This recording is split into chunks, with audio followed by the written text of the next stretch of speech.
lot of these hot button issues that were like very specifically like taboo for a long time are beginning to be addressed. We're seeing people, question like the civil rights movement. We're seeing people question feminism. Like again, like we're seeing radical changes in society that simply wouldn't have been allowed back in the '90s and 2000s.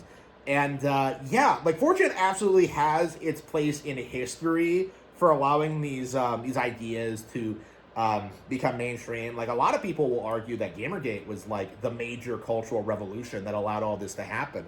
That was like the big turning point for a lot of people, and that is absolutely true. That does need, like, it does have its place in its history, but we don't necessarily need to be beholden by like a non-culture or like the opinions of people 10 years ago.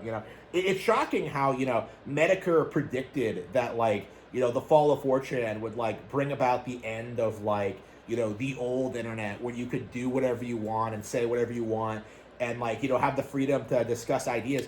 Like I feel more free to talk about certain things than ever, and people will actually listen to me and take me seriously. It's just that's the major cultural shift, I think, is that more people are willing to listen when it comes to these specific hot button issues, right? It's becoming less and less taboo to talk about certain things, and that is a very terrifying thing for the establishment. Like, we have demonstrated that, like, censoring things doesn't work, but also, conversely, allowing people to do whatever they want isn't working for them either. And we're seeing the slow, gradual collapse of everything that they've been building up to since the 60s. White people are becoming more racially aware. People are becoming aware of how, like, feminism has caused problems for society.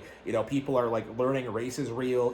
Like, people know that Israel controls, like, again, there's so much that, like, you just weren't able to talk about 10 years ago, and now these ideas are more mainstream, and 4chan just couldn't do anything to stifle it.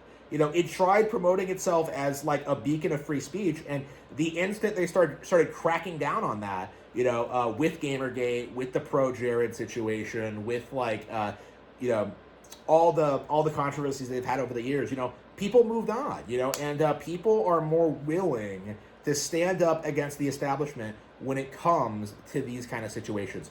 4chan is completely dead, but that isn't a bad thing at all.